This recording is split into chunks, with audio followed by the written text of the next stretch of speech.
सन्माननीय अध्यक्ष महोदय, सन्माननीय सदस्यांनी विचारलेला प्रश्न खरा आहे की परभणी, बीड, धाराशिव, जालना या 3-4 जिल्ह्यामध्ये महाराष्ट्रामध्ये साधारण 1882 अतिरिक्त पदं आहेत। त्यामध्ये परभणीमध्ये 337 पदं अतिरिक्त आहेत, बीडला 364 आहेत, धाराशिवला 289 आहेत, जालन्याला 112 आहेत, अशी 662 पदं अतिरिक्त आहेत। पण हे अतिरिक्त पदं जे शिक्षक आहेत त्या शिक्षकांच्या अतिरिक्त झालेल्या शिक्षकांना पदोन्नतीची प्रक्रिया पार पडल्यानंतर संबंधित शिक्षकांचं समायोजन करण्याची एक पद्धत आहे। अलीकडे आपण बघतो संच मान्यता नेहमी 30 सप्टेंबरपर्यंत होते, पण यावर्षी संच मान्यता लेट झाली, ती फेब्रुवारीमध्ये झाली। त्यामुळं या सगळ्या प्रक्रियेमध्ये सातत्यानं सर्वोच्च न्यायालयाच्या वेगवेगळ्या सूचना येतात। अनेक शिक्षक बांधव आमचे हायकोर्टला जातात, सुप्रीम कोर्टात जातात आणि त्या सगळ्यामुळे ही सगळी प्रक्रियेला उशीर होतो। आता सर्वोच्च न्यायालयाच्या निर्देशानुसार पदोन्नतीसाठी शिक्षकांना आता TET परीक्षा पास झाली पाहिजे अशा पद्धतीची अटही या निमित्तानं आपण बघतो घातलेली आहे। तर TETची परीक्षा पास झाल्याशिवाय आता पदोन्नती देता येत नाही।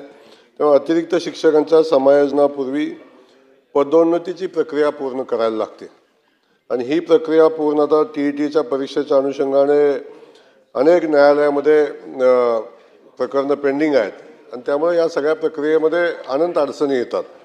जो शिक्षकाचा मुख्याध्यापक, केंद्रप्रमुख, विस्तार अधिकारी अशा पद्धतीनं प्रमोशनची पद्धत आहे आणि ती पदोन्नती झाल्यानंतर या अतिरिक्त शिक्षकांचं समायोजन करता येतं। ही गोष्ट खरी आहे की यावर्षी संच मान्यता उशीर आल्यामुळे या शिक्षकांना चं समायोजन करता आलं नाही। तो यामध्ये लक्षवेधी सूचनेमध्ये बीड, धाराशिव, जालना या 4 जिल्ह्यापैकी धाराशिव वगळता 3 जिल्ह्यामध्ये 366 पदं अतिरिक्त आहेत।